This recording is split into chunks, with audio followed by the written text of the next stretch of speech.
and let me extend on behalf of the IICA delegation in Barbados a very warm welcome to all of you, all our partners, our colleagues, our friends, partners in development. To the members of the media, thank you for coming to support us. Good morning. Let me recognize the PAHO representative, Dr. Jeffrey Shreb, the CARDI representative, and welcome Ansari Hussain to Barbados. This is our new CARDI representative. Let me recognize our colleagues from the Ministry of Agriculture, Ms. Suzette Idibab from the Planning Unit, as well as Ian Gibbs, and all of our partners from CTO, BTPA, the Dodds Prison Farm, and the St. George Farmers Co-op, all our partners whom we've worked at the CBTF. In many ways, 2017 represents a milestone for the IICA and the IICA Barbados delegation. This year is our 75th anniversary as a technical cooperation agency in Latin America and the Caribbean. And for IICA Barbados, it's our 40th anniversary of technical cooperation here in Barbados. Life begins at 40. We have also completed this year 2 major projects funded by the government of Barbados. This is a project on the competency-based training fund, funded by the Inter-American Development Bank, and another even more major regional project, the EU SPS project funded by the European Union. Let me put on record our thanks to the CBTF fund as well as to the EU delegation here for their tremendous support. It is therefore a pleasure for me to address you this morning and to present the results of work undertaken in accordance with our medium-term plan 2014-2018 through our IICA 2016 country strategy, as well as through our various activities. Most of you were here last July, so I'm reporting from July to now. On behalf of the staff, let me first thank the Ministry of Agriculture, Food, Fisheries, and Water Resources Management, as well as Ministries of Education, Labor, Tourism, and Health for their continued collaboration and support. We also wish to thank all of our partner agencies, in particular the FAO, UNDP-GEF, the New Zealand High Commission, the Barbados Agricultural Society, St. George Farmers Cooperative, the Hospitality Institute, and many others for their support and continued commitment to our shared vision.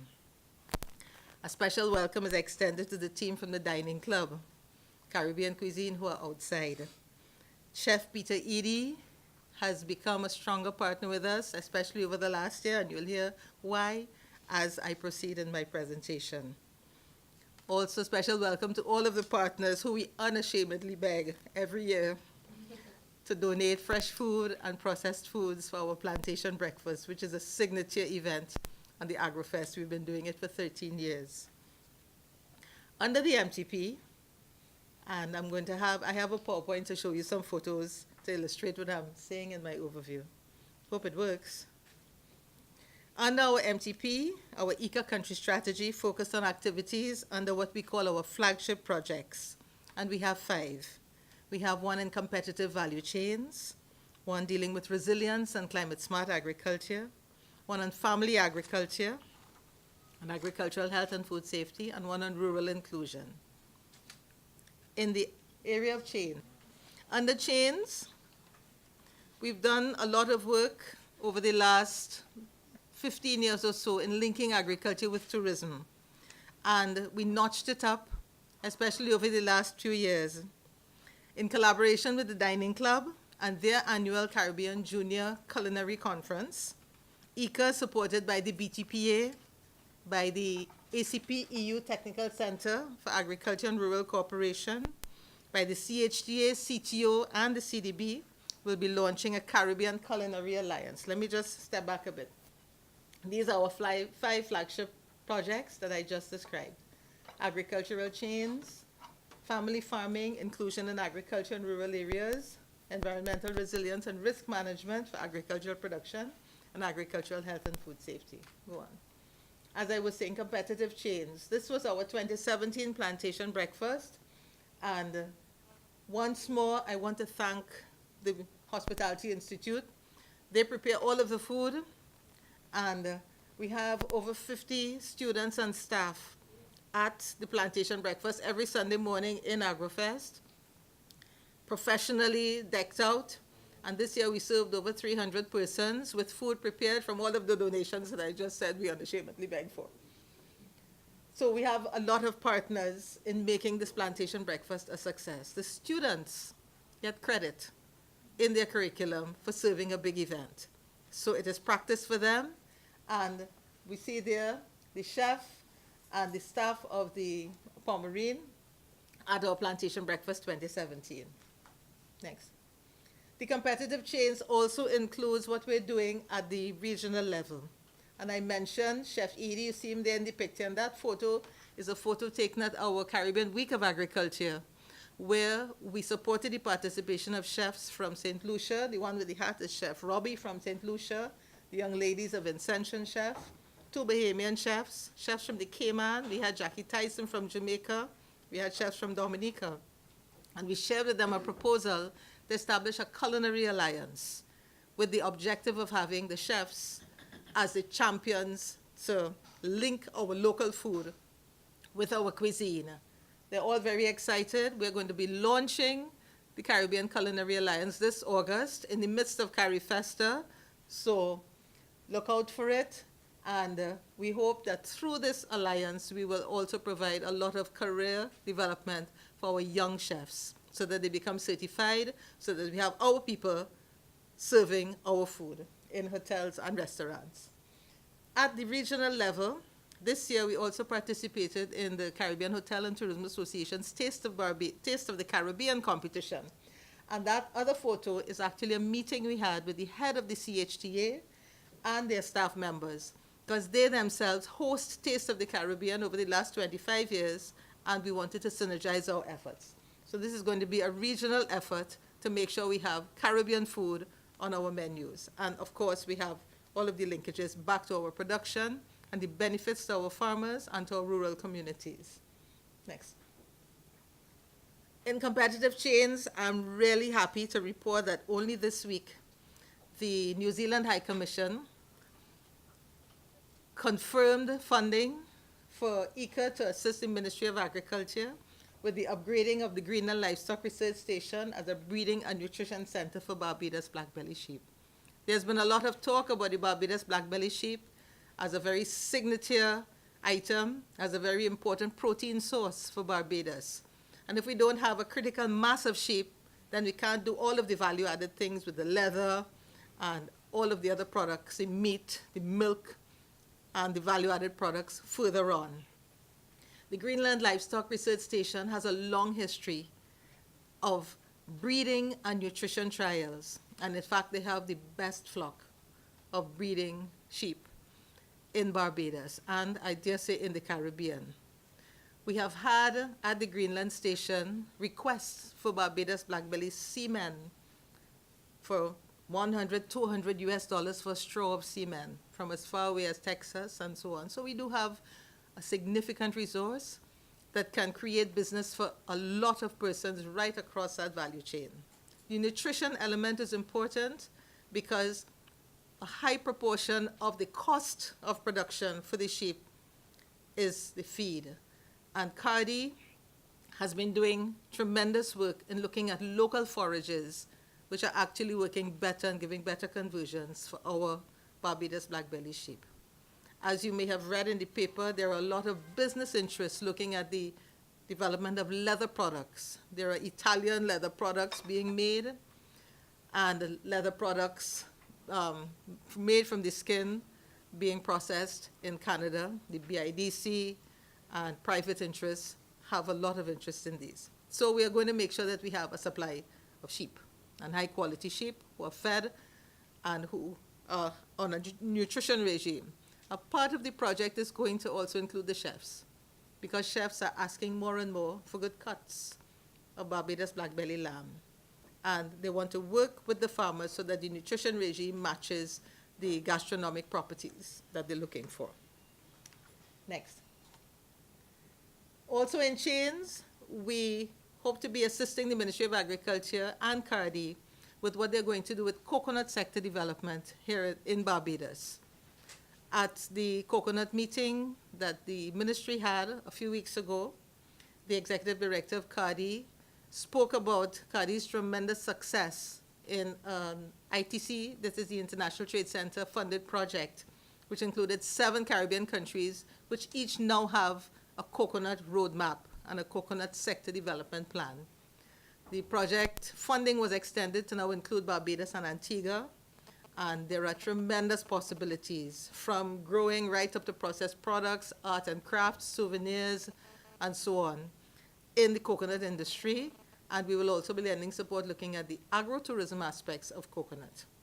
Next. In the area of rural inclusion, our focus has been mainly on youth and training of youth, training and certification of youth in agribusiness. And IICA Barbados was the first registered training organization to train and certify secondary school students for the Caribbean Vocational Qualification in Crop Production Level 1 and the National Vocational Qualification in Livestock Rearing Level 1 for Youth Farm 2016. We did this because under our work with TVET and the Competency-Based Training Fund, we are now an approved center to deliver NVQs and CVQs. So with all of these partners, the Ministry of Agriculture, let me put on record our thanks to the ministry. We did the crop production up at the home agricultural station, and the livestock rearing was done at the Greenland station. All of the students have graduated, have been certified, and they actually have their graduation next week, Friday.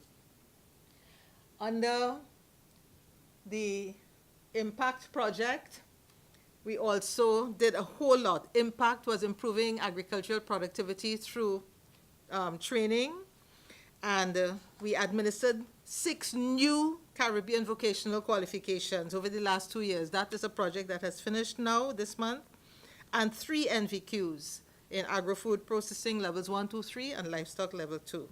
For each qualification, IICA's assessment teams have developed question banks for candidate assessments, assessor portfolios, internal verified portfolios. Let me mention here our partner in the CBTF project, the St. George Farmers Cooperative. We developed 9 complete training packages. We have 24 new assessors who were trained by the TVET Council, 15 new certified assessors who now are available to the whole cadre of assessors and trainers for TVET, for agriculture courses. And therefore, we've expanded the availability of training, not just for youth, but for persons who have expertise, but who don't have their piece of paper, their certification. And the CVQ is a portable certification. Next. For the livestock course, this was an article that was done for the students who were at Greenland, and we had all males, and they were so keen and really keen on going into business with their livestock rearing operations. And let me thank John Vaughan from the Greenland Agricultural Station. He's a tremendous teacher, and he's such a resource in the ministry. And at the home agricultural station, this was the bottom picture there, was the group of students doing the livestock training. This last year and in 2015, we actually also had participation of 2 students each year from Antigua who were funded by the government of Antigua and the Farmers Association, and in fact, they were among the top 10 performers. And there's Damien looking at protected agriculture structures.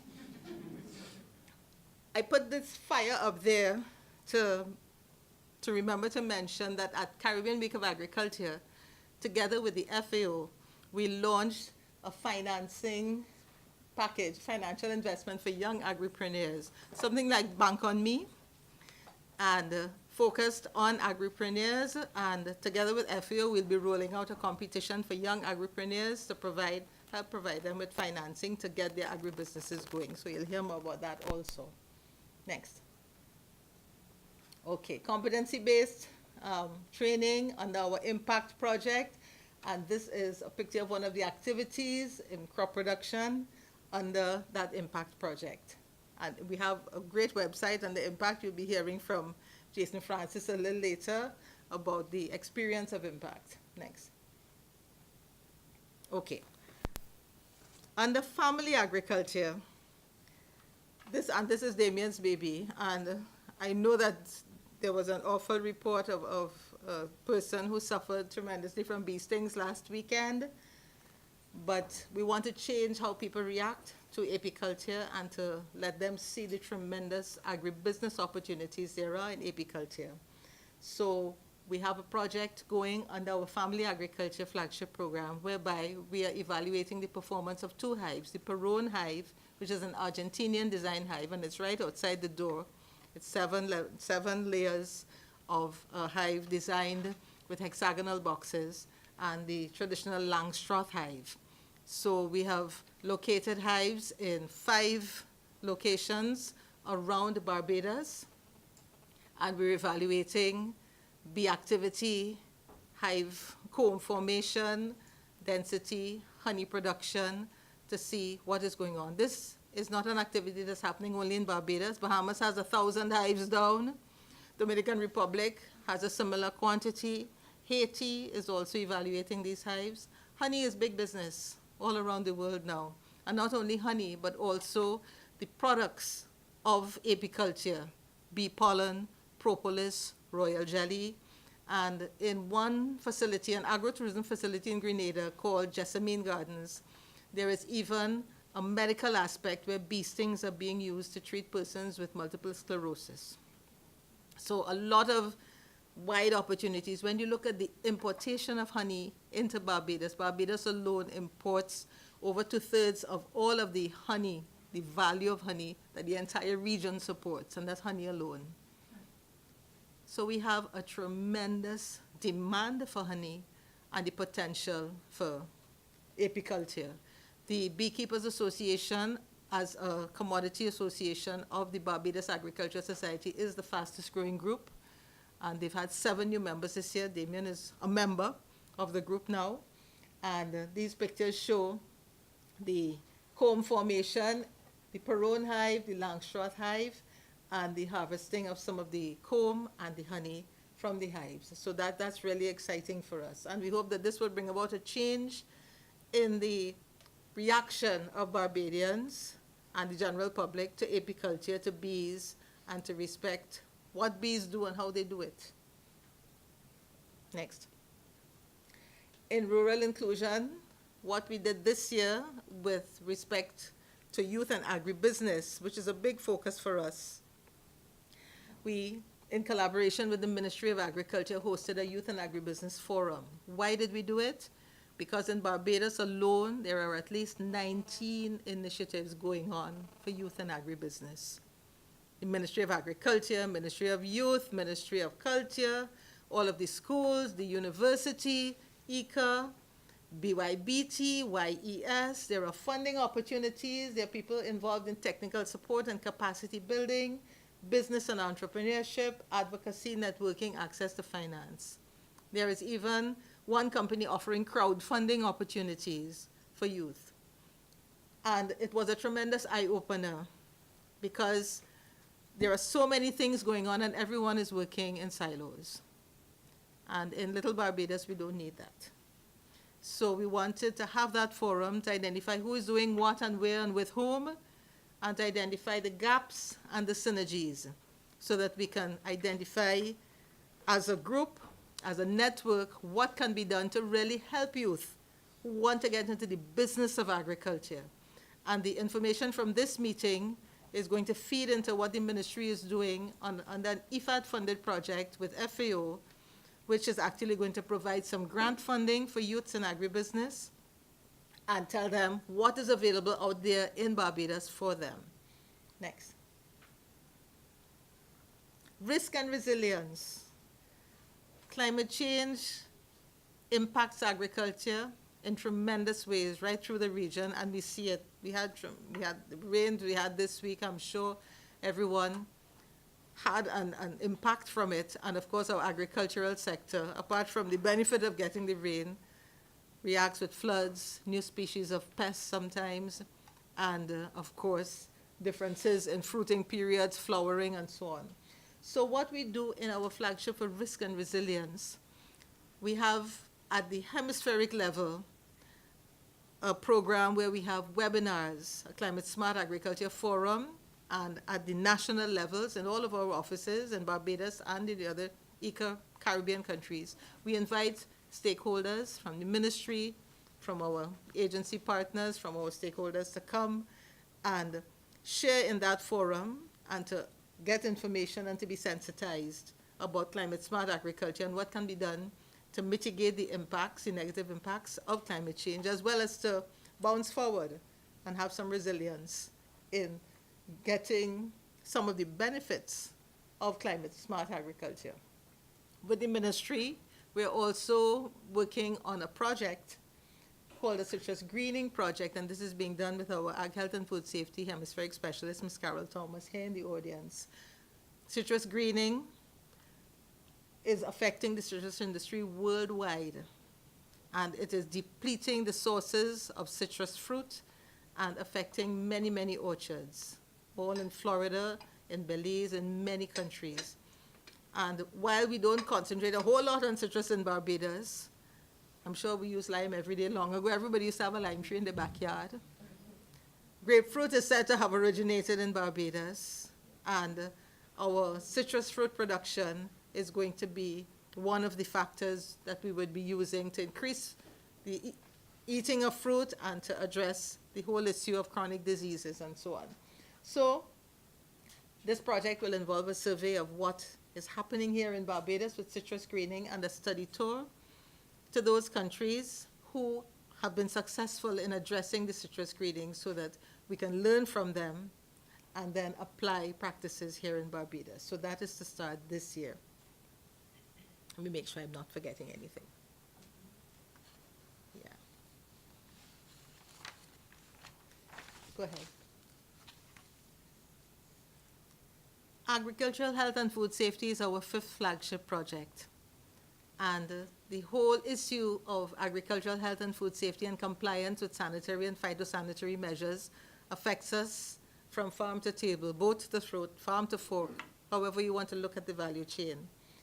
And all of the issues that affect the safety of the food that we eat, that we trade, are mainstreamed, not only in our lives, but mainstreamed across our flagship projects. What we do in chains, there is an aspect of agricultural health and food safety because trade cannot exist without compliance with agricultural health and food safety and SPS.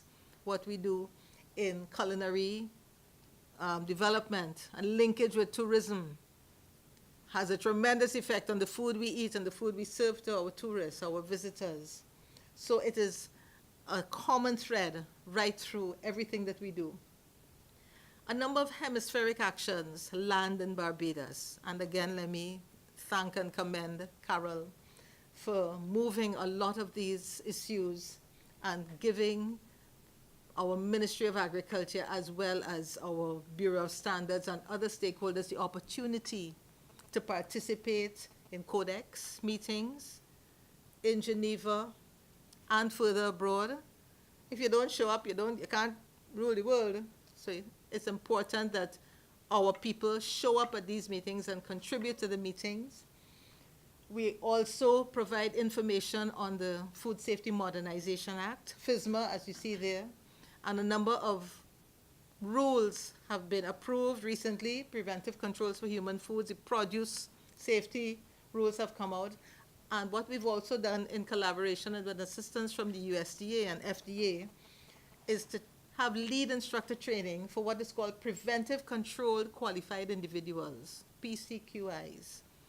And any company that wants to trade and export has to have a PCQI in their plant if they're going to be compliant and be able to enter markets or continue trading in their markets.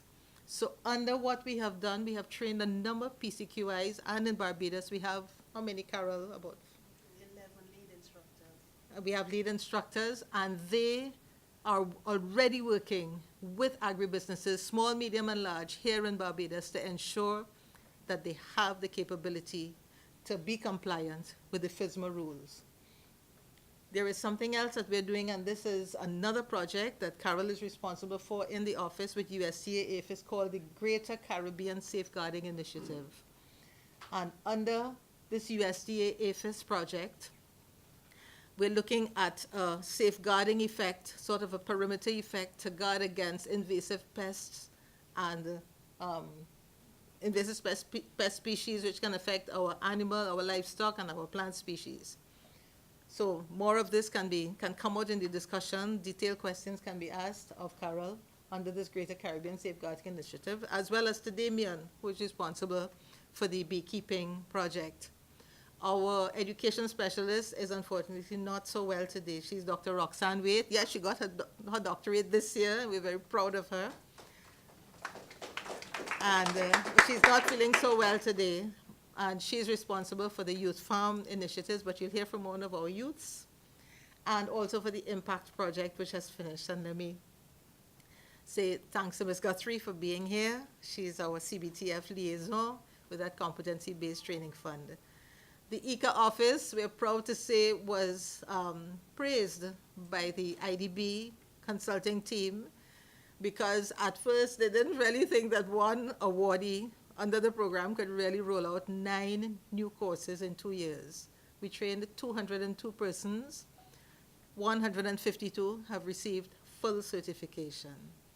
So there are a lot of trained people now in crop production, levels 1 and 2, butchery, rabbit rearing, agro-processing levels 1, 2, 3, and you will see on the display outside Addis Alem, which is one cooperative that is very young but very successful. They don't waste time at all. They participated in every agro-processing course, and they have product, they're marketing product, they're producing product, and they're networking with other cooperatives to market product. So little lights forming one big light in terms of persons who are being certified and trained and taking on agriculture as a business. Next.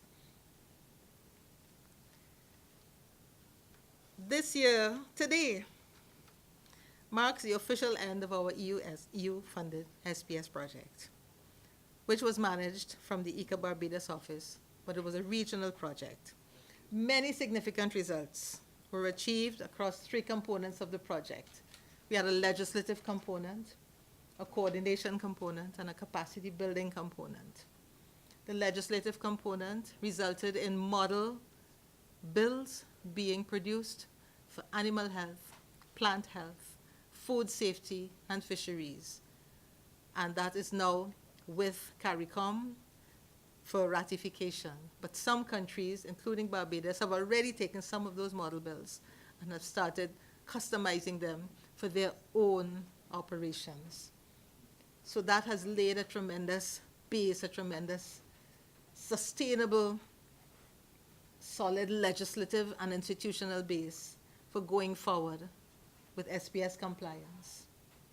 There was a lot of training also. We had collaboration with FAO, international consultants, to establish this legislative base. The coordination component was important because at national levels, we have a lot of ministries and agencies responsible for our food safety. There's Ministry of Agriculture, Ministry of Trade, Ministry of Health, and very often working in silos. There isn't a lot of national coordination, and our legislation is archaic and does not support a more modern and dynamic coordination system at national level.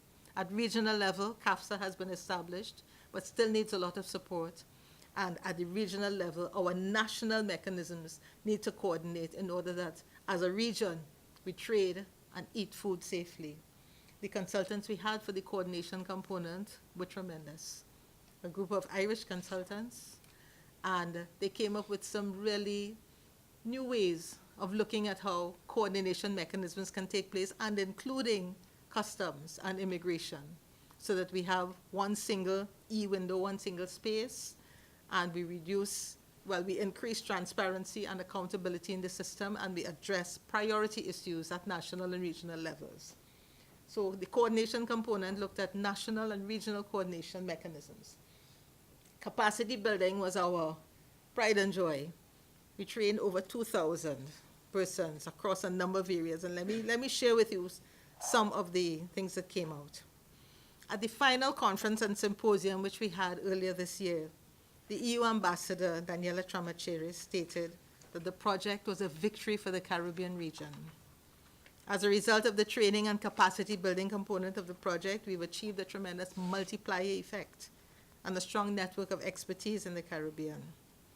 The representative from the Grocery Manufacturers Association, GMA, which provided HACCP training, and we trained 30 trainers right across the region from the public and the private sector, and they themselves also participated in the lead instructor training as PCQIs.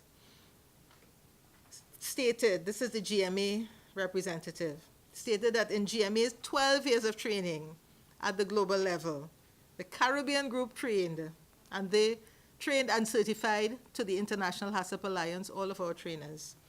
The Caribbean group was the most provocative, committed, and engaged group that the GMA ever worked with. Our people don't cool out. The 29 trainers delivered, after they did their training, 71 trainings in their own countries and succeeded in training a total of 336 persons. Lovely multiplier effect. The GMA representative also stated, this is no longer a project. It is part of an operation now in the Caribbean, which we need to build on that foundation that has been laid.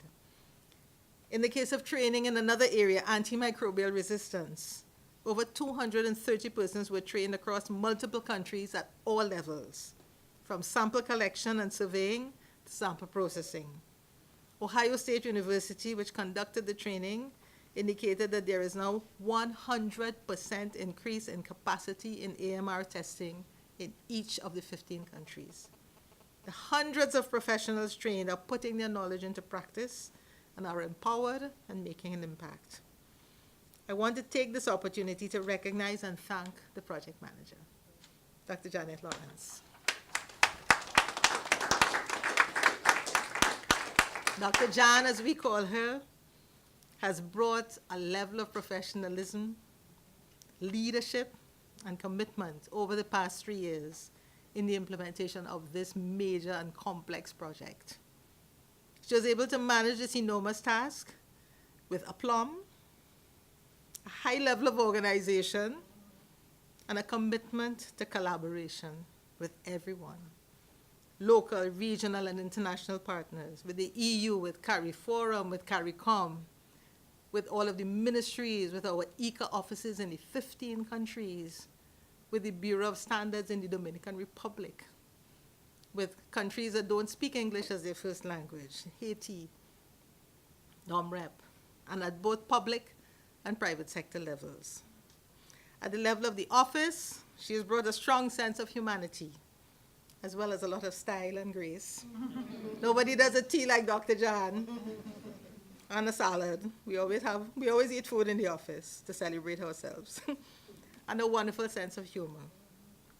The success of the EU SPS project is also due in no small part to the lady sitting next to her. They're like a little power team. Ms. Carol Thomas, to her commitment and her expertise. And both she and Janet, and I know this for a fact because I get emails at all 1:32 in the morning. I don't know when they sleep.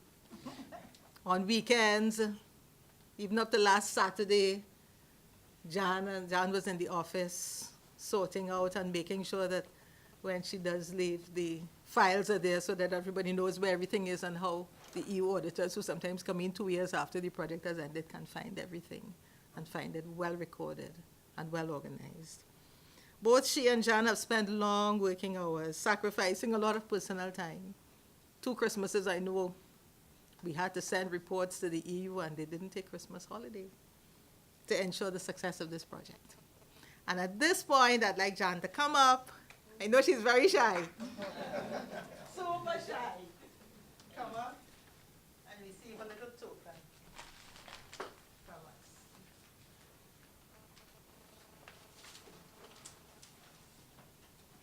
Thank you, Jan.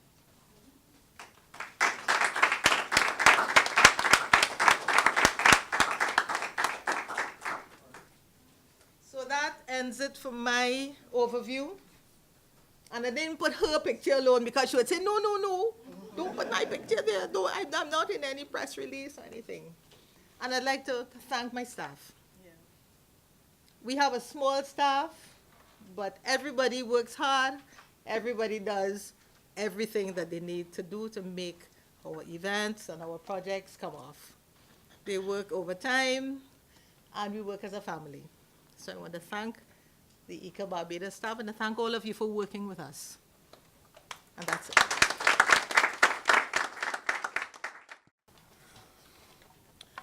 All right, good morning, everyone. Morning. Just let me say, manager for the St. George Farmers Cooperative Retail Outlet. All right. I guess I can say it's good to be home. I would have worked on the Impact project from 2015 to January of this year. And just to say a bit about my experience, it was extremely eye-opening for me.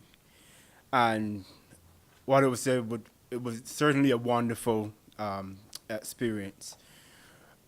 The project was in collaboration between the IICA office and the St. George Farmers Cooperative. And I guess for those of you who know the history of the St. George Farmers Marketing Cooperative, you would also know that the IICA office in Barbados played a major role in the formation of the, helping to form the cooperative. And that would have been established back in 1985. And actually looking through some files and some history only just this week, we also realized that on June the 27th, that was the date which the retail outlet would have been established. So if my math is correct, the retail outlet now would have been open some 32 years. All right, and for those of you who don't shop with us, it's just there by the St. George Parish Church. Parking is available, no hassle. And of course, you get fresh and high quality produce available from 7:30 to 6 o'clock, from 7:30 in the morning to 6 o'clock in the afternoon, Mondays to Saturdays. Of course, some members of the Farmers Cooperative would have participated in the project. Of course, wearing the project assistant hat at the time, we would have liked to see more persons participating, but of course, you know, small farmers obviously have issues in terms of labor, managing the time, and so on. And speaking with many of the farmers, they noted that they would have liked to have participated, but obviously those issues would have prevented them from participating.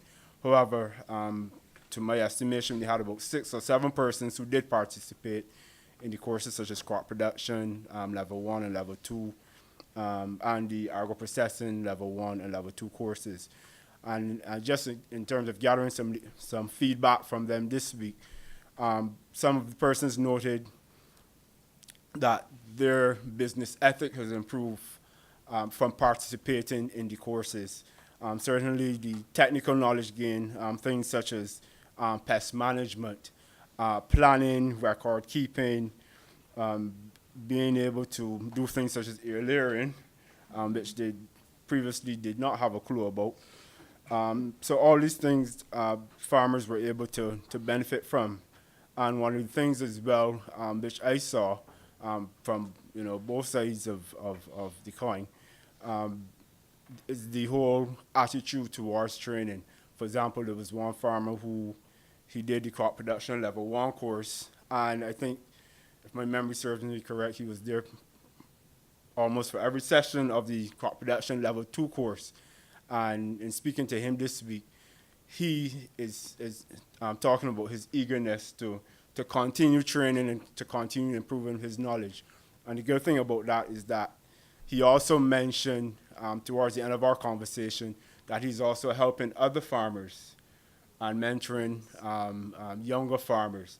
So we can see the multiplier effect of the training. And certainly having worked with the project, I can say over 200 persons trained, over 150 receiving full certification, And I will, just mention some of the agencies, not just farmers, but large associations, some of the agencies such as Massey, where, in terms of the butchery courses, butchers in Barbados do not have an outlet where they could go, or institution where they could go and to be trained and to be certified. All right, so that butchery course is extremely heavily subscribed. Persons from the Ministry of Agriculture, the BADMC, Checkmark Foods, we had all these agencies participating in the impact training project. So you can see that even if you don't see it directly, know that the project touched the length and breadth of Barbados. And certainly, I remember even on our Facebook page, the Facebook page which was set up, we had inquiries from as far as, I think, the Bahamas and Grenada in terms of asking about the crop production courses and the rabbit rearing courses, and whether those persons could, well, they could not participate physically, but they wanted to know if they could get some of the material developed for those courses. So certainly from the St. George Farmers Cooperative, we appreciate the support which IICA has given, and I'm certain that the membership, those who took part, they're eager to continue training in other areas, and I'm sure those who did not take part are looking at those who would have undergone the training, and they themselves would see, that benefit to the other farmers, and hopefully would participate in future initiatives. So from me personally, I would like to say thank you, both to the St. George Farmers Cooperative and to IICA for the opportunity to have worked on the impact project, and we look forward to continue strong relationship.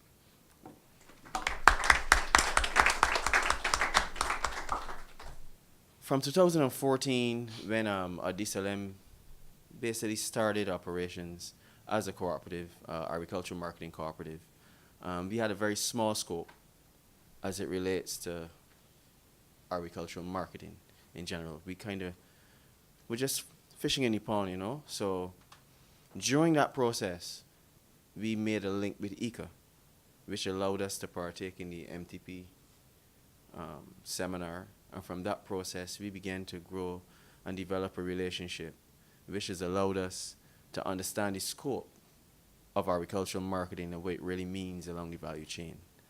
Coming through the years, I've traveled to Jamaica to study food health and safety. We've done the impact study, which impacted greatly on our agro-processing skills. We did cross-Q in the same building with equality and standards. And from that process, they even allowed us to share a tent with them in AgriFest. So they have been tremendously involved in our development process from 2014 until 2017. The line of products that we have, the tomato dips, the herbal dips, the soya cheeses, Mauby bitters, molasses, all of those came about because of that same impact study, and we acted upon it at the same time. And it has allowed us now to have product in Jordan supermarket, Jen's, online, and also selling through road sales and so forth. The medicinal herbs. Thanks. IICA generally made IICA what we are now by the availability of the information that was needed to help us with development, and also the information that was needed to understand how we could exploit the value chain, if I should say so. How we can use, how the post-harvest loss could be a thing in the past by just utilizing everything. So, as Ina has said also, she spoke about pests, and with climate smart agriculture, pests will change due to climate change. Different pests will phase out, some pests will come in. IICA, going through this whole process, we took an opportunity with the National Council for Science and Technology in Barbados, and we took an opportunity in pests to deal with pest management for farmers. We would not have done that if we did not understand the scope we had within agricultural marketing and what it really means for the whole entire sector. as I said, we started with a small scope. So now we have an application called Crop Guard.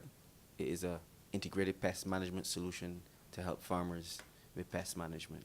We've traveled to Geneva, Switzerland, South Africa.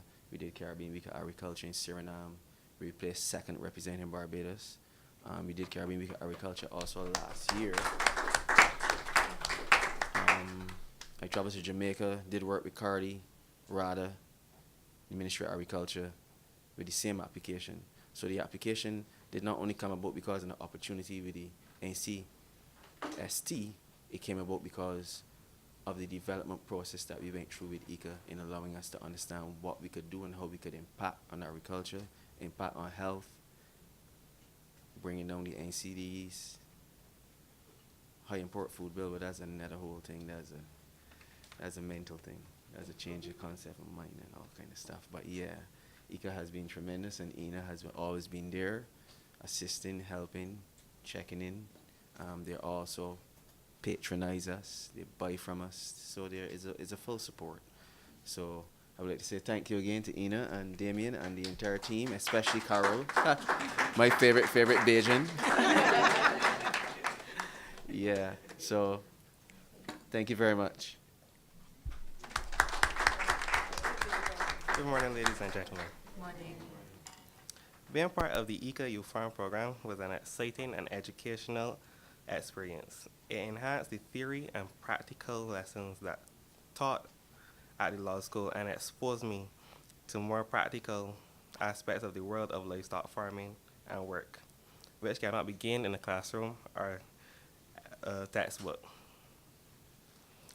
The hands-on experience proved to be very rewarding as it satisfied curiosity and has given me added skills which I have been able to use since leaving the program. The program also built people's skills and improved our abilities to work as a team, which is certainly required in the world of work. Throughout the program, I learned about different terminologies used in livestock farming. I learned more about the Barbados black-bellied sheep, goats, namely the Nubian, Saanen, Alpine, and Toggenburg, and the breed more suitable for the Caribbean, which would be Toggenburg. I also learned about pigs, poultry, and cattle. I got to practice the different things we learned, such as worming, weaning, restraining, and grooming of the sheep and goats, and types of tagging systems such as ear tagging and tattooing, just to mention a few. The importance of record keeping used for tracking animals, which helps to avoid interbreeding, among other things. There were tours to a pig and poultry farm. On the poultry tour, we saw how the eggs made it from cage to table. Also, how to average the age of the layer. I also learned that the color of the yolk comes from the diet, and a sign of a good layer or a pale feed, as the excess pigment is given to the feet, which cause them to be yellow in color. On a pig farm, there were demonstrations and hands-on practice of the following skills: castrating, cutting needle teeth, cutting pig tails, and administering of iron injections. My world of work exposure was gained at Adams Aqualife. The time on the farm was spent learning to build filters, how to build and maintain a full system. I also learned to use a weed whacker.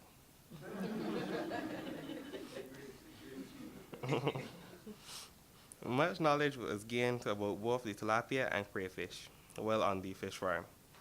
I took part in tours for children and adults by displaying crayfish and tilapia. In doing these tours, I got pinched by the crayfish a few times, but my truly experience for the children. Miss Adam and the other workers embraced me from the first day as they worked, and they taught me many things I did not know.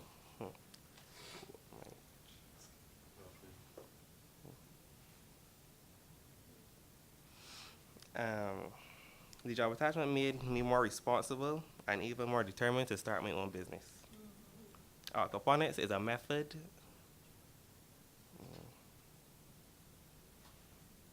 that should and can be used more in growing of food, as it conserves water usage. It also is a method that can be used on a small scale in small spaces, even inside our homes. In the information given about dress codes and where to go for assistance when one wants to start their own business was an eye-opener. The process of licensing and registering of businesses was certainly new information. This aspect of the program made me more aware that we on the island need to be more in line with agro-processing. The ongoing assessments, both written and oral, serve to improve learning experiences and show that you don't have to be an A student to be part of the program. At the end of the program, I was able to say I've made new friends and that all those with whom I came into contact with has made the experience a good one.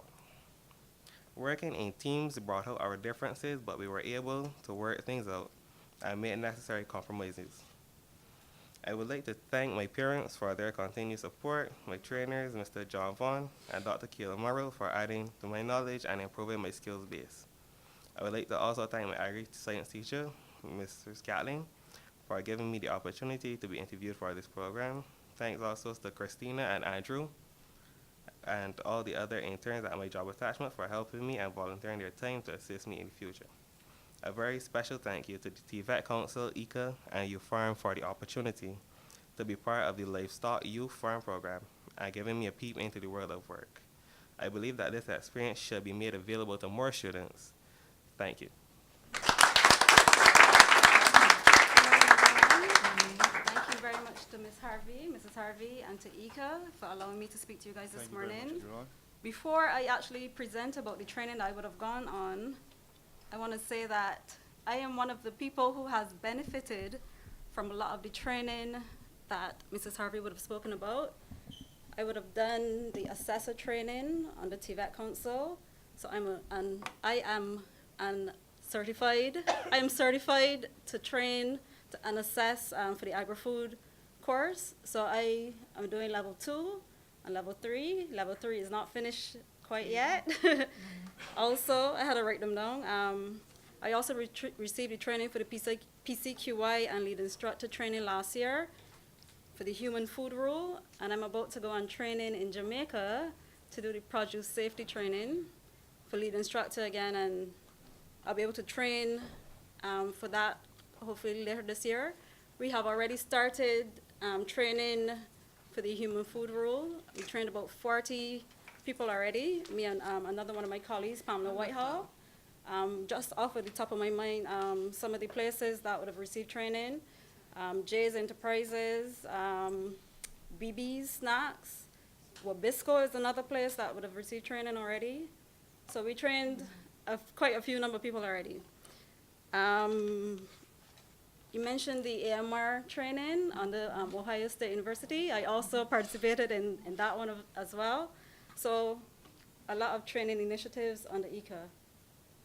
All right, so I can use this. Oh. All right, you can go on. So today I'll just talk to you briefly about the training I would have gone on in Guadeloupe. Go back to the introductory. It was myself and another one of my colleagues, Dr. Julianne Hinkson. At the time of the training, I worked for the Ministry of Agriculture. At the time, I would have been assigned to the Government Analytical Services, and Julianne would have been at the Vet Services, but now we have switched. After receiving this training, I was able to get a transfer to the Vet Services to help to push off this training. So as I speak more, you'll see what we've been doing, so you can go on. All right, so why was the training necessary? I will talk about the main objectives of the training, where we did it, what was taught and how, and the methodology and the outcomes and the successes of this training. So why was the training necessary? Does anybody here know about avian influenza? Have you heard in the news about the outbreaks in the US and Canada this year, and last year, and the year before? So every time you hear about the outbreaks in North America, our poultry industry gets really, really scared. Because as the birds migrate during the winter from North America down to get warmer climates and food, they're exposing our chickens here, our poultry industry here, and the Caribbean to the virus. So this was a major problem. This is a major problem worldwide, And this is why we needed to have adequate training available in Barbados and the Caribbean. For our lab, we need to be able to rapidly diagnose if the wild birds are actually having HPI, highly pathogenic avian influenza. They have the virus, and if our birds would be at risk to getting the virus from them. So this is why this training was very important back then, and it's still kind of relevant right now. All right, next one. So the main objective was to strengthen the lab capacity. So again, strengthen the vet services lab to be able to rapidly diagnose and respond to the disease if we do ever find it. Hopefully we don't right now. And as I said, I was working at the government analytical services back then, and at GAS, we do testing of water and food and such. So the type of testing that we did the training on is not only applicable to animal diseases, but also to food and water. The method is called PCR, polymerase chain reaction, but I'll go into a bit more about that after. So where did we do the training? We actually did 6 weeks in Guadeloupe at CIRAD INRA. It is a regional veterinary diagnostic lab, and it's involved in research focusing on emerging animal diseases. This lab is accredited for a number of tests, molecular and serological tests, including avian influenza, which was the one of concern back then, along with West Nile virus and heart-water disease. So they do a lot of research. When I was there were many PhD students, research assistants, and it was very amazing to see that it's just there in Guadeloupe, but we're not really exposed to them in the Caribbean. So it was really good to see something different happening right here in the Caribbean. So the areas covered in the training, so a molecular diagnostics targeting avian influenza, Newcastle disease, and West Nile virus. So because we didn't just want to do AI when we went, they gave us exposure to different diseases as well, so we could do a multiple number, so that when we got back to Barbados, we could implement these as well. So we learned how to analyze the results, how to troubleshoot if we needed to, how to handle and ship dangerous goods. So this actually will be another set of training that happens in different labs. So the hospital labs and vet labs, this is the kind of training we need to do. So there's actually certifications to do it. So they just give us like an overview. We learned about quality assurance and good lab practices. So we didn't necessarily need the full 6 weeks to do just the molecular work. So that's why they give us a whole number of different things to study and to learn about. So the methods, we did PowerPoint presentations. We got to watch the trainers, but the best part was when we actually did hands-on work. So I have a number of pictures to show you later. So what exactly is PCR? Go again, Damien. So polymerase chain reaction, basically, it's DNA testing. We have,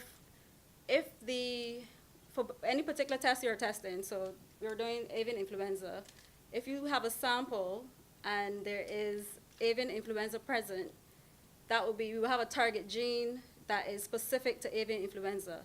If a gene is present, then you can multiply and get multiple copies of that gene. And that's how you can tell if it's positive or negative. So I'll show you how we will interpret the results later. So this is just to show you the steps of what we went through. So the first step would have been to, just keep pressing them in, to extract the genetic material from the samples. Yeah, just stop there. So in this case, the genetic material would have been RNA, so that's similar to DNA.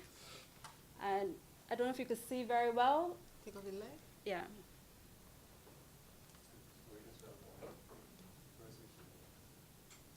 Oh, much better. So right. Yeah. This would have just been swabs that would have been taken from the chickens. And when we got there, we didn't have to do any sampling. The samples were frozen, and we worked on those. So it would have been old samples that they had. And we would have just extracted the DNA from the samples. Right. And we had to be fully suited to do this work. So this is us here wearing masks, goggles. Everything we're wearing is disposable.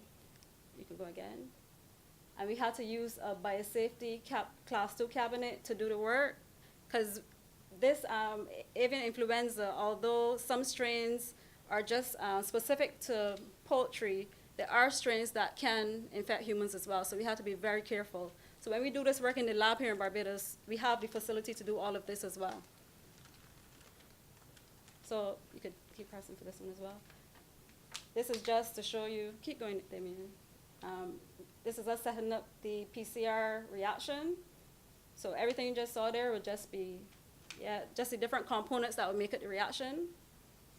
And this was me doing it. So when you get to this stage, you can fully dispose of all of the extraction material, all the PPE, and then put on fresh PPE. So in this case, just a lab coat. This was a totally different room, and this was a PCR hood, which was not, so it was high security to low security type of biosecurity here.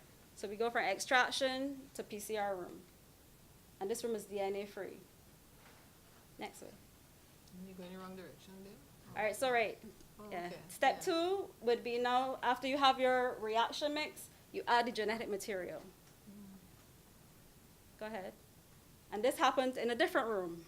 So every room was different. So here at the lab in Barbados, we have different PCR hoods to do each step. We don't have different rooms because our building is quite small, but we can do each individual stage on a different hood.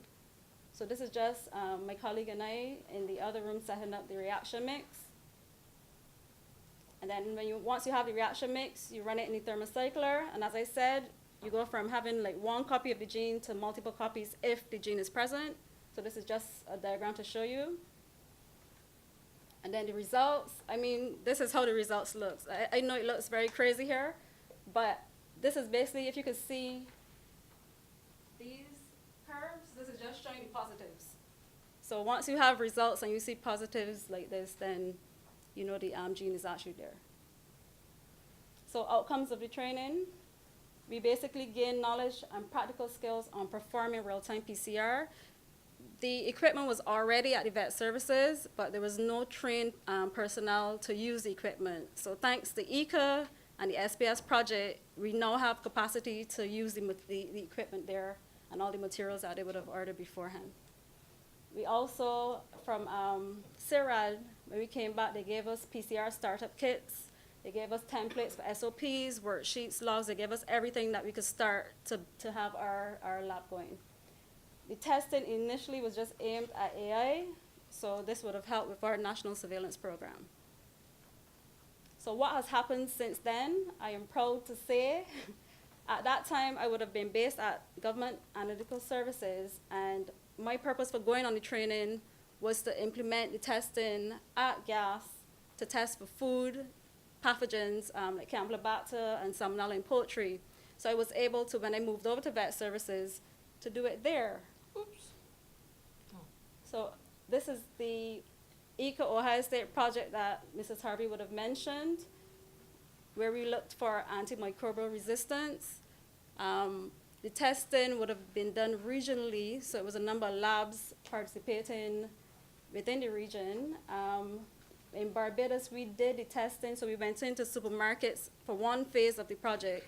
We went into supermarkets and bought raw chicken, and we would have isolated salmonella from that raw chicken, and then any isolates we had, we did the AMR, antimicrobial resistance testing on those samples. So that would have been around May to July 2016, and I would have used the PCR knowledge that I would have gained from the training to do that work. Also, for our routine national surveillance program, PCR is being used to do Salmonella and Campylobacter testing in poultry to support the routine microbiological testing that's being done. And also now, I am working on introducing PCR testing for other animal diseases apart from the avian influenza. So right now we're looking at some avian diseases, bovine diseases, and porcine, so pig diseases. So that's what I'm working on up to this week. All right, so future possibilities, expansion of the PCR testing to do other animal diseases that are not currently monitored. Maybe we can do testing to incorporate other departments of the Ministry of Agriculture. Maybe the Fisheries Division might have fish diseases that they're interested in. We could also include wildlife reserve. Maybe they have some diseases in monkeys they might be interested in doing. And we could just use the PCR to support other surveillance programs. We're hoping to have regional and maybe even international collaboration with this testing.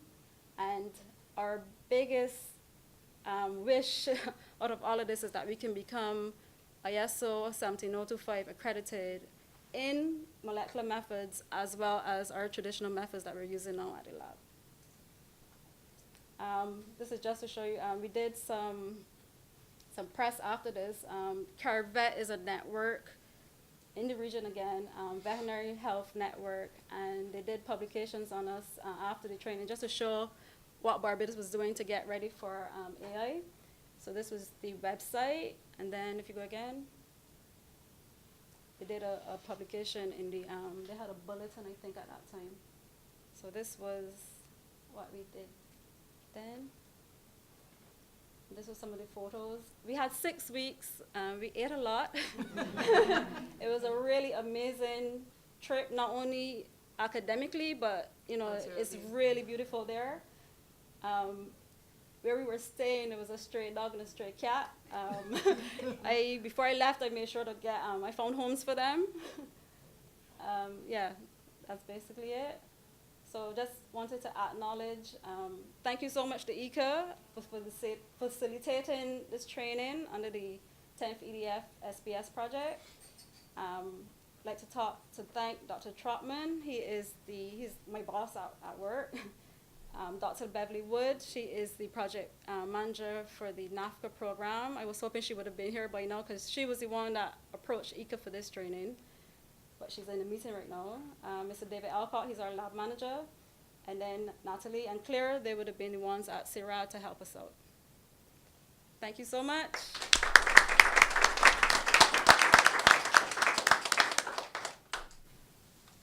Good morning, everyone. Good morning. Thanks for the invitation. My involvement with the Impact Project and with the training and so on would have gone back to, I think, 2015, when a group of us were selected as a beginner group to look at the training as CVQ assessors for butchery level 2.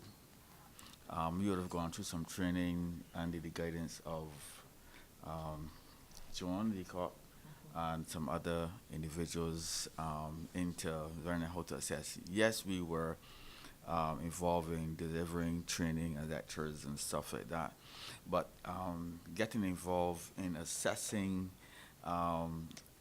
practically, as opposed to, usually we would set exams and have persons write answers and judge them based on that, but having now to deal with butchers and those persons working in slaughter plants and stuff like that is a different kind of animal altogether. So you're now moving away from purely theoretical and academic involvement to actually now assessing people in their workplace. And it was, as you know, it was a very, very eye-opening experience. It was extremely rigorous because you are looking at accrediting a profession that can stand up to some level of scrutiny. Be that as it may, that was one part. The other part would have been doing the actual practical assessing, where we would have gone to various work sites and stuff like that to see the candidates. Now, butchery and these level 2 butchery, the modules and so on, there were 19 modules. There's a lot of modules, ranging from basic calculations and first aid and so on, to other modules now dealing with the actual slaughtering and killing of animals. And it was rather interesting to see, women actually who have probably never involved themselves at the slaughterhouse stage, having to stun animals and to bleed animals and to actually kill. And to see people who have never been in a slaughterhouse before, who have never had the opportunity to, to do this kind of stuff, it was something to behold, to see, persons fearful, but having to overcome that fear of a large animal, to actually go and use the equipment in the slaughterhouse, like stunning and so on. So we see persons, mature before your eyes. Some young people, getting the skills and stuff like that, to actually do some processing animals and stuff like that. But also too, we had slaughterers who probably have never went into things like meat fabrication and the boning of meat and stuff like that. So those persons were exposed to another set of skills and another set of equipment and stuff like that. And in addition, we also see that especially one or two females who would have benefited substantially in their own operation. We had a lady, she operates at Six Swords, and she would have done the butchery, a young woman. And what we observe is that we observe her growing from strength to strength, maturing before your eyes, going into the packaging, dealing with customers, because within the modules, all of those things were involved. And you see young people, moving from one stage to another stage, and they are, exceedingly fascinated about this thing, and very, very, very curious, and they attended to the lectures. They also attended to the practicals as well. We've seen them gone to people's farm, and farmers, livestock farmers, letting them into their farms to do the oral and administering injections and stuff like that. Farmers welcoming, these persons. So what we saw was the agricultural sector, especially in the livestock sector, coming together to work with the program, exposing and taking time out to deal with, the candidates and so on. And the candidates were really pushing you to get the assessment, because they see the certificate, this qualification, as something that they would have never have gotten before. And this is something that was discussed many, many, many, many years ago, that butchers in Barbados, even though they might have 20, 30 years experience, never having a certificate, never having a qualification that they can go somewhere and say, okay, I am a master butcher, I'm a level 2 butcher, I'm a level 3, whatever the case. If they had to go, I've known some that they've been overseas, and all that they would have had to indicate to the person, if they want to work in a plant, that, okay, I spent X amount here, but there was never a certificate or qualification that they could show people that they are qualified and they have the experience and they have the skills. And that was what was the driving factor for them. That they've been asking for it for a number of years, and they've been pursuing this, and finally you have a situation where that they do not have to probably go back in the classroom, because they may have been experienced, but they don't have to go back in the classroom, but they can have an assessment on their job. And when you observe how they perform, you can see that the level of skill and expertise that they demonstrated was far, far, far, far, far beyond even what the assessment and what the modules were. And you can see that they took many of the younger persons who may not have been there and showed them. They trained some of the assessors as well. We had to learn from them. So, the whole project, from my one part, and speaking to some of the butchers, I know for a number of years that this was what they have been asking for 15, 20, or 30 years. And it is to the benefit of the institution, IICA, and those in the Impact Project, that the butchers finally, whether they be in the private sector, whether they be in the government sector, that they have a qualification and a certificate that can stand up to some sort of rigor.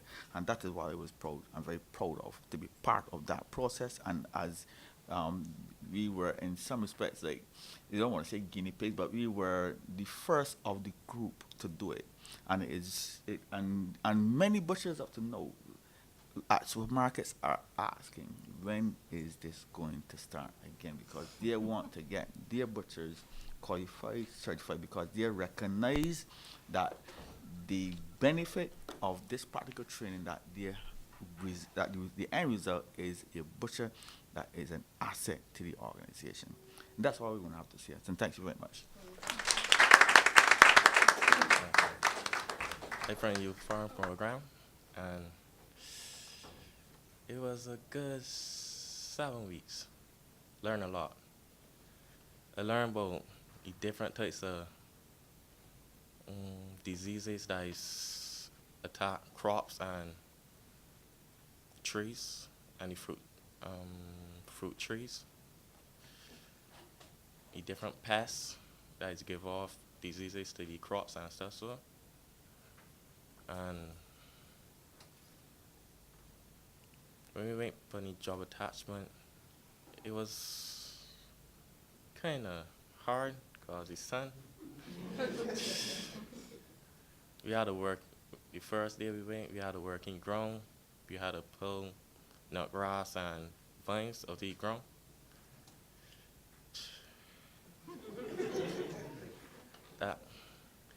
But then that where we were not supposed to go there. We were supposed to be up top learning about diseases. So we had to work in ground the first time we went. The second day we had to wait and learn about diseases and pests. Then next week the job attachment we was at a place we went to set bait for the banana. Saying like we had to put bait in the ground for the some type of pests that is come out from the roots. The bottom of the banana tree, the roots of the banana trees. Yeah, we had to set baits for them. So it was good. We set a lot of bait. We went different parts of Barbados to set bait. Down St. Peter, very far. I went parts of Barbados I didn't even know exist. Then we was at youth farm in St. Philip. The ground had a lot of rocks, so we had to take them out and make the beds look presentable, cause it had a lot of rocks inside. I got to know the rotivator. It was the best. It was the best. I got to lose a lot of equipments. The thing is, what Damian and the rest did, they don't put we together, the ones that we know, put we with people you don't know. So we had to get to know the people that we didn't know. So it's a lot of teamwork. It was in field. I would talk a little bit, but not much, because I was focusing on what we're doing. And it was a lot of fun, because the rest was kind of up and down. And the share house that Damien let me build, but the wind blew down the last team one. So we put up all three in 2 days. But then the next day we come back, we see 2 down. One was flat and one was leaning, but out. And only team 1 and 2, one was still up. Team 1, cucumbers, and team 2, cucumbers was the best, because we wanted to look green and nice. And the ones further to the end, a lot of nut grass was in there. They probably didn't tackle the nuts from the ground. So a lot of grass shoot back up. Yeah. And when we come back like 2 weeks later, the nut grass took over. We just left it because it made no sense.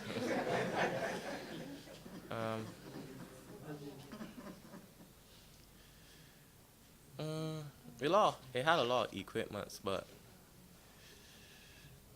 we didn't want to get trouble because, it was getting boring because, the rain was down and the rocks was there. And we had fun with the whacker, and the lawnmower. we was actually fighting over them because we were trying to see who go first. Cause it had much grass, so we was fighting to get you back on your lawnmower. So me, I was the only person I get to spray the ground, cause I was the only person. The rest didn't want to live for these heavy spray cans, so I do it. I was the only one that knows the motivator. Probably strongest, but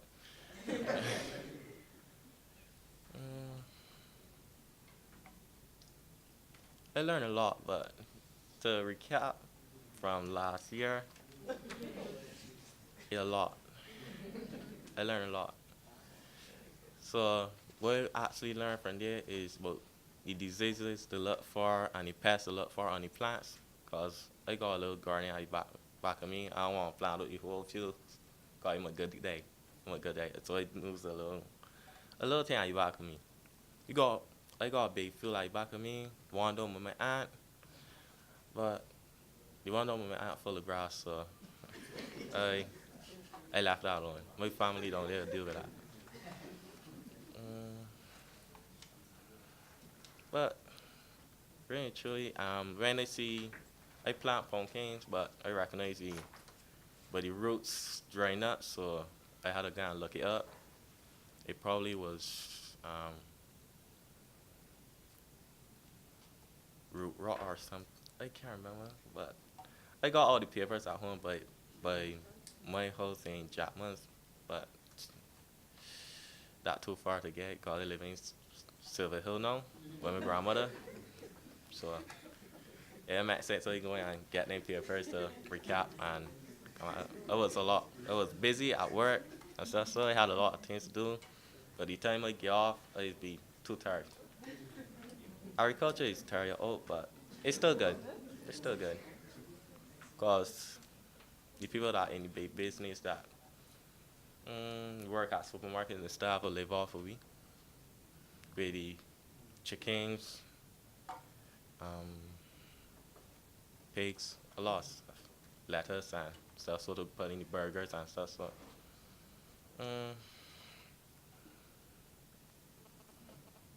in the classroom, was real hard. I didn't like it, but sitting down is not my thing. I like to move a lot, move around. I can't stay in one place for a long time, because I might get bored and drop asleep. So I like to be in the field. I learn a lot in the field. Thanks to Damien, I learned a lot. Putting up the share houses and Shonda, she showed out me a lot. A lot. For the whole 7 weeks we was up there. If it wasn't group 1 that she showed in that, it's group 2. If it's not group 2, it's group 3. If it's not group 3, it's group 4. Or if it's not that, it's all of me.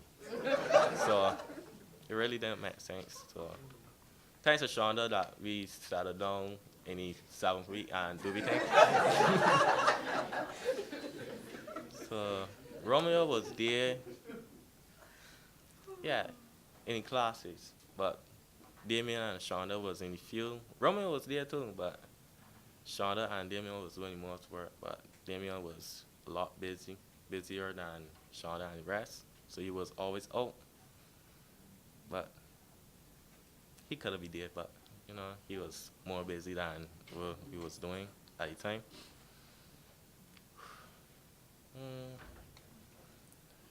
I did like the business week, learn a lot, but not the speech. I don't like stand up in law, seeing a lot of faces staring at me.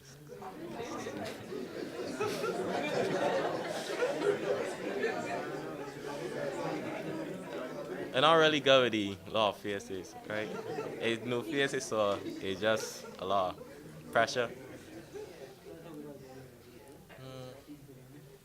But I learned a lot from the IICA program, the youth farm program. It was a lot of teching. Hurt my head in the last week. The speech, it was good. I had to thank a lot of people because I wouldn't be here now if I didn't take in nothing. Learned a lot, but I trying to get the paper in my hand, but the certificate, right, the CVQ, but you know, they trying to get organized and stuff, so, but I waiting for the paper.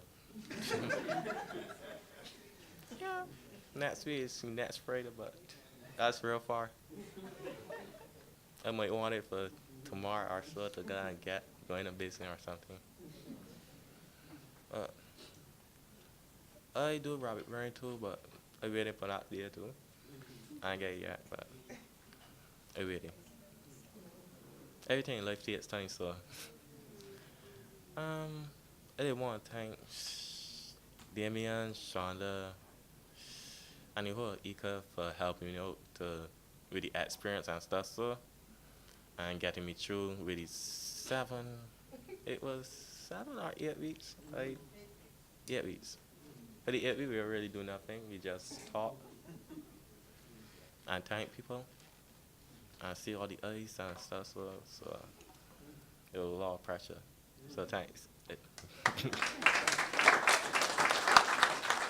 Let me say a very sincere thanks to all of our presenters this morning. Some of the things opened my eyes.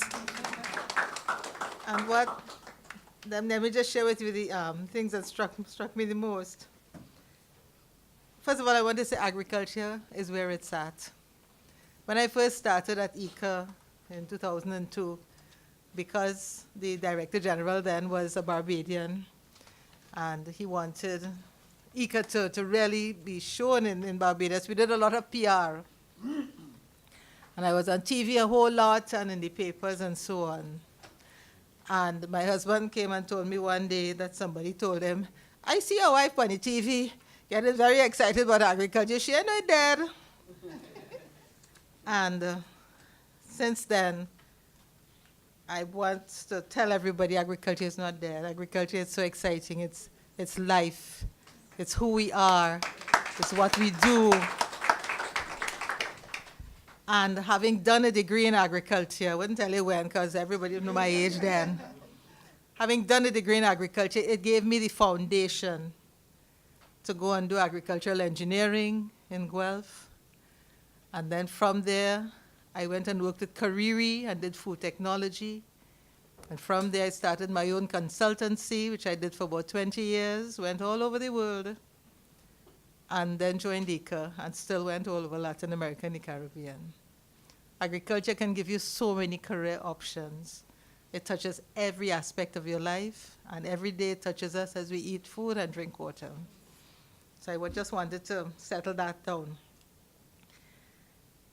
I want to pledge IICA's continued commitment to doing what we do. We don't have a lot of funds, but we're very strong in our technical assistance and in our willingness to share information and to help and to work in partnerships. As you can see from all of the presentations, we don't do this alone, we can't. And we call on you, on our partners, our colleagues, our friends from every level in the society.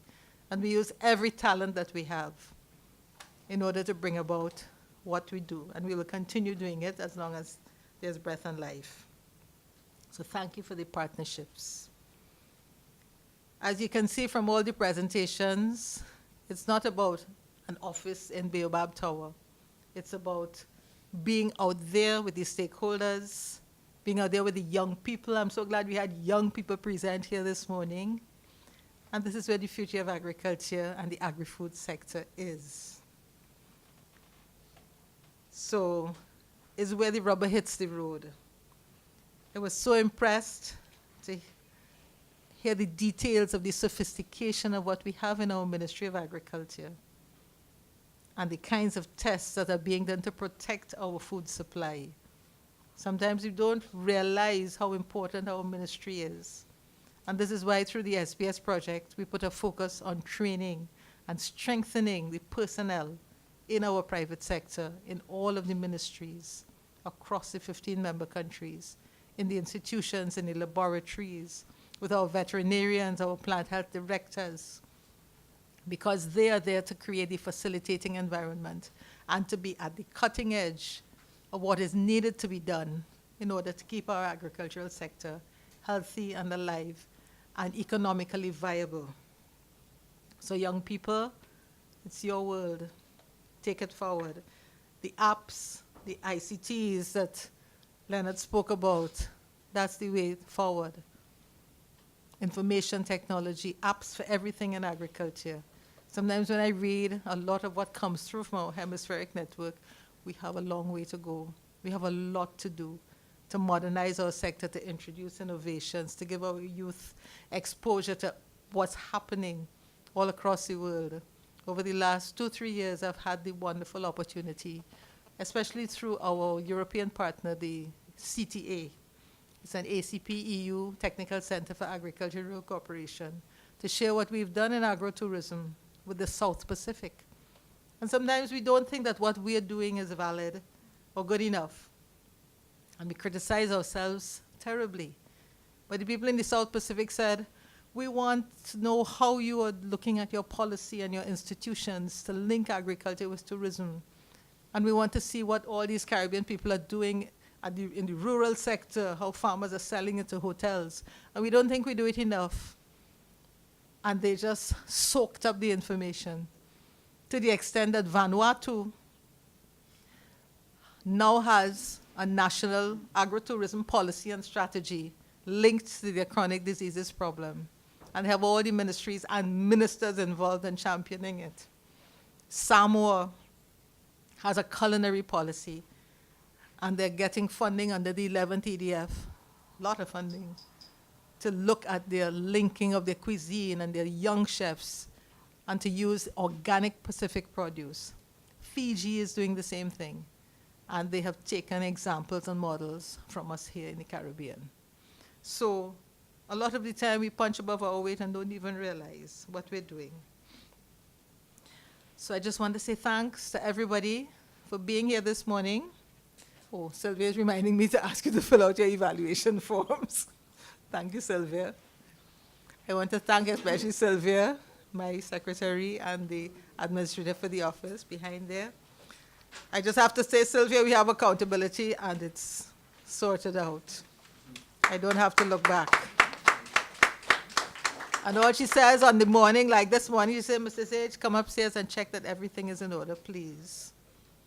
And it's done. So thank you. And thank you to all my staff, to Sami, to Sharon, to our intern, Shadeen. We have an intern working with us. And as we do with all our interns, we give you a baptism of fire, and you come.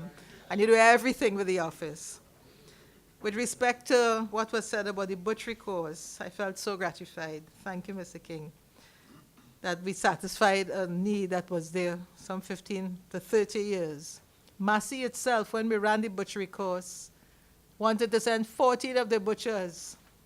And we had an enrollment of 25. We said, we can't take over the whole course. They sent 7. Some of those butchers have been working for years in the meat room, and they never even went into an abattoir or saw an animal killed.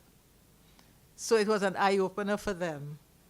As an approved center for delivering NVQs and CVQs, we intend to continue and to have a sustainable effort in training in all of these new NVQs and CVQs that we did under the Impact Program. The only thing is, IDB funded it, so it was free to candidates. So anybody who wants it now, they would have to pay. But there is the Employment Training Fund under the TVET, which supplies some funding, and we will continually look for partners so that we make the funding accessible to all who want continued certification. Our agro-processing level 1 people, even people in Addis Alem said, can I go into the agro-processing level 2 and 3? And we said, no, we have to do the numbers on the project that we said we would do for training. So there are people longing to do more agro-processing levels 2, level 3, and the higher levels. So I want to say that, yes, we're actively pursuing how we will deliver more training and continued training to stakeholders right across the agri-food value chain. So to close, let me say thanks. And all of the things that I mentioned, we will continue to support the Ministry of Agriculture, continue working with Ministry of Tourism, Education, Labor, all of the partners, because agriculture is so multi-sectoral and multifaceted that we have to work with all partners at all levels to get what we have to do done. Thanks again. We have some refreshments. Good to see the dining club. Outside, we have some displays. Please feel free to network and mingle, get to know each other, get some refreshments, look at the displays, and chat with our staff in case you have any questions or comments. Thanks again, and have a good day.